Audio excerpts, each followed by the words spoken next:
Waouh, les amis, le chaos qui règne en ce moment dans les aéroports au Canada est incroyable.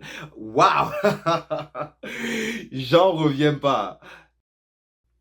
Hello, bon retour avec ton gars Terence, l'afro-investisseur, avec une nouvelle vidéo pour la communauté afro. Les amis, sans trop d'attendre, on va directement plonger dans la réaction vidéo de cet épisode.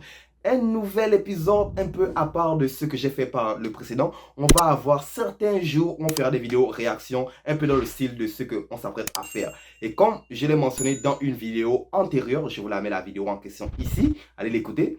Je parlais du chaos qui s'ensuit depuis la pandémie mondiale qui nous a tous d'une façon ou d'une autre atteints, n'est-ce pas?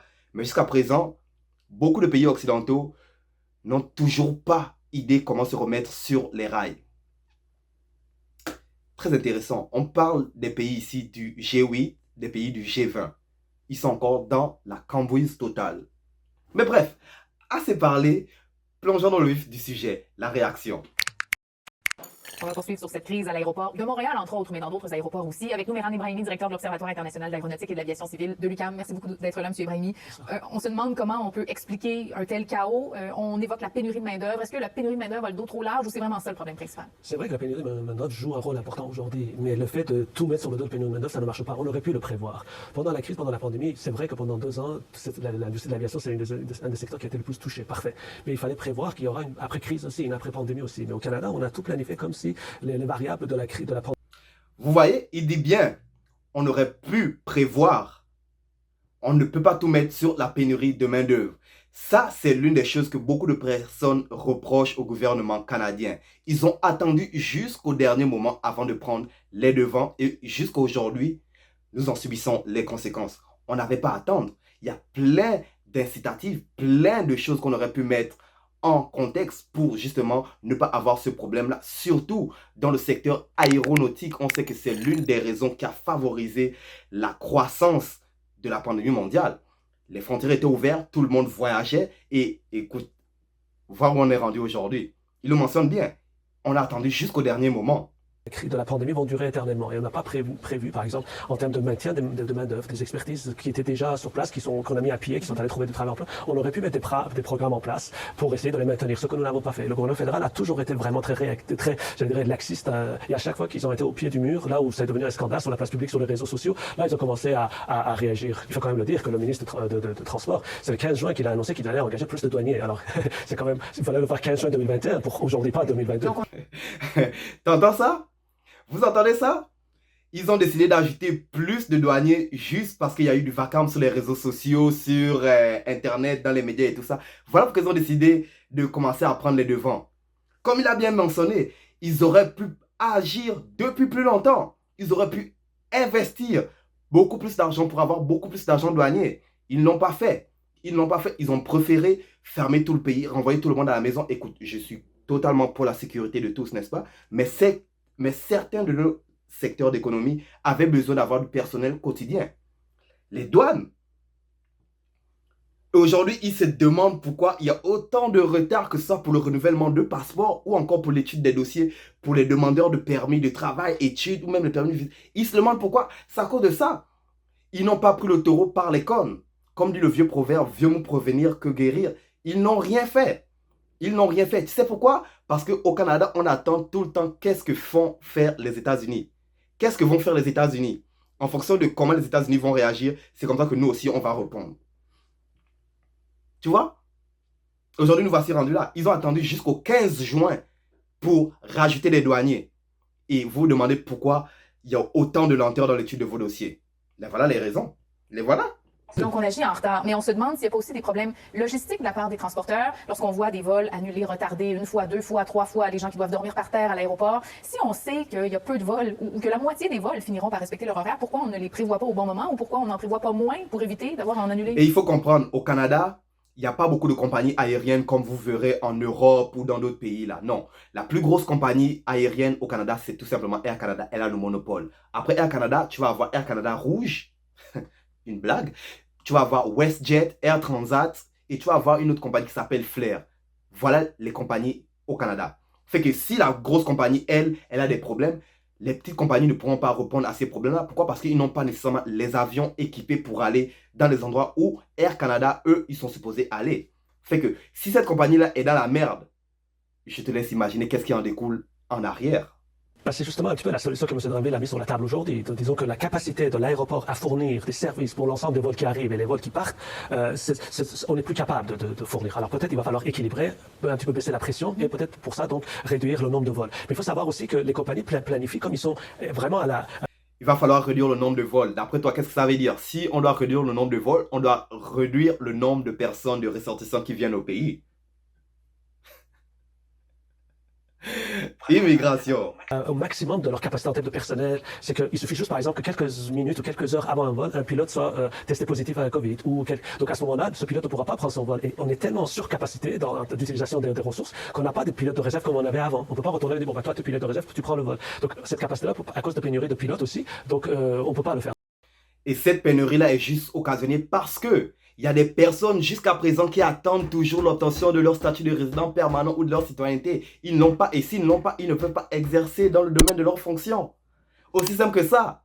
Aussi simple que ça. Comment on peut pallier ce problème-là? C'est tout simplement aux personnes qui sont déjà ici depuis un certain temps, qui répondent déjà à plusieurs critères, plus que positifs que négatifs. On devrait donner à ces personnes automatiquement l'accès à la citoyenneté. On devrait même sauter l'étape de résidence permanente, étant donné le contexte extrême que nous vivons tous autour du globe. Donc, ce qui fait que les vols sont annulés à la dernière minute. C'est pas vraiment pas la mauvaise volonté des compagnies aériennes, c'est vraiment on est dans une situation où la pénurie de main-d'œuvre et cette espèce de retour un peu chaotique pose des problèmes. Mais la situation telle qu'on la voit en ce moment, lorsqu'on voit les piles de valises qui s'entassent, lorsqu'on voit des gens coincés à l'aéroport pendant un long moment, ça peut d'une part nuire à la réputation des transporteurs aériens et est-ce que ça peut aller jusqu'à diminuer l'envie de voyager des gens qui avaient des projets? Regardez, je voyais un petit peu sur les sites un peu spécialisés, sur les plateformes et tout ça, des gens qui arrivent et qui commencent à raconter leurs expériences d'arrivée à Montréal. Franchement, ça fait pas une très belle image de Montréal. Et pourtant, nous sommes une ville très, très attrayante. Nous avons des sites touristiques extraordinaires. Nous avons des compagnies aériennes de très bonne qualité. Nous avons des aéroports de très bonne qualité. Sauf que ces messages-là sur les réseaux sociaux, ces messages-là, donc sur les sites spécialisés, font en sorte... Tu vois, les pays occidentaux, eux, ils fonctionnent avec leur image. Aussitôt que leur image commence à être déteinte, là, ils commencent à agir.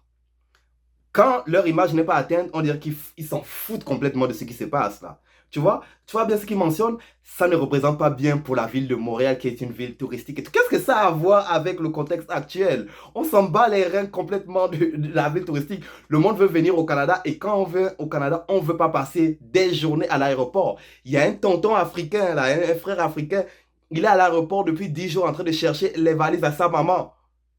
Il regarde sur l'application, ça dit que les valises sont en Allemagne. Comment les valises sont en Allemagne, la personne est ici au Canada? Qu'est-ce qui se passe?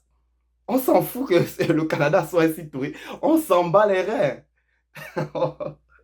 Que Montréal passe pour une ville infernale où c'est pas la peine d'y aller. Donc franchement, c'est même exagéré parce qu'une fois que vous avez franchi la porte de l'aéroport, je dirais pratiquement. Montréal, c'est une ville infernale en hiver, avec des températures comme moins 40, moins 50. On s'en reparle, s'il te plaît. Tout le reste est normal et on a accès à tout ça. Mais il y en a qui même commencent, même des spécialistes de tourisme qui commencent à dire n'allez pas à Montréal, n'allez pas au Québec, n'allez pas au Canada. Et ça, c'est dommage. Mais en même temps, M. Ibrahimi, on nous répète la situation est la même partout dans le monde. On fait face aux mêmes enjeux. Est-ce que c'est le chaos autant lorsqu'on se dirige vers d'autres pays? Écoutez, au début du mois de juin, on citait l'aéroport de Nice comme un des endroits pires en France. J'y étais mercredi dernier. À partir du moment où je suis sorti de l'avion. Oui, c'est le même chaos. Ce n'est pas juste au Canada. Ce n'est pas juste au Canada. Quand j'étais à Miami, oh, c'était long, c'était long. Et moi, je me disais, écoute, c'est l'un des meilleurs, entre guillemets, l'un des meilleurs aéroports au monde avec l'un des plus gros trafics, l'un des plus gros trafics au monde. Fait que je m'attendais à un service rapide là. Rien à faire. Rien à faire. C'était tellement long être dans la file d'attente. J'ai quitté l'aéroport pour prendre un taxi, ça a pris 14 minutes. D'accord. Alors donc c'est pas. Alors je ne dis pas qu'il n'y a pas de problème, il y en a des problèmes. On cherche des solutions. Par exemple, les Allemands vont faire venir des experts étrangers pour une courte période pour faire face à cette pénurie de main-d'œuvre. Ça, par exemple à Paris, oui, il y a un problème, mais c'est une grève des employés. Oh, t'as entendu ce qu'il vient de dire? En Allemagne, ils font venir des personnes spécialement de l'étranger juste pour répondre à ce problème. Spécialement au Canada, encore en ce moment, on est en train de faire des gros débats. Il y a un gros clash ici. Le gouvernement fédéral, ils disent non. Le gouvernement provincial, ils disent oui. Il y a un gros clash ici. Ils n'ont toujours pas statué sur la bonne marche à suivre. Et nous sommes juste pris au milieu. On n'a pas grand-chose à faire. On n'a pas d'autre choix à faire. On est juste obligé d'attendre. On est juste obligé d'attendre. T'entends ce qu'il vient de dire? En Allemagne, ils vont chercher le monde à l'extérieur comme venez. Venez, on a de l'emploi, venez. Ici,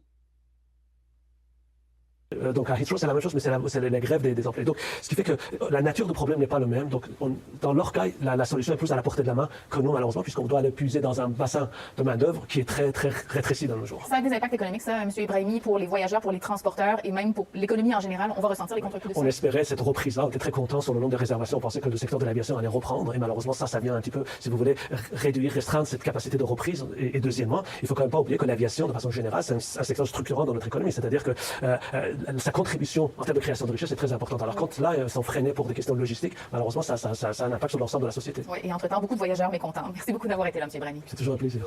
bien sûr, nous voici rendus à la fin de la vidéo, mais bien sûr que ça va avoir des répercussions. Ça va avoir des répercussions, pas juste sur la compagnie aérienne, pas juste sur le pays, mais aussi sur les personnes qui souhaitent venir ici. Ça les démoralise. Et si ça les démoralise, ils se tournent vers d'autres pays. Et nous, ça nous crée un problème. Pourquoi? Parce que ces cerveaux-là qui étaient supposés venir contribuer à notre économie ici au Canada, ils ne viendront plus. Ils ne viendront plus. Tout ce problème-là en découle juste parce que le Canada est un pays plus réactif qu'autre chose. On attend comment les États-Unis vont faire. C'est pas pour rien qu'on nous appelle les pays jumeaux, les suiveurs. Tu comprends? Comment les États-Unis font? Ah, ok, nous aussi on va faire comme ça. C'est ça le délire. C'est ça le délire. En tout cas, je voulais juste vous garder informé de ce qui se passe ici. C'est quoi le délire? Quelles sont les discussions ici vis-à-vis de ce sujet très important, la pénurie de main-d'œuvre?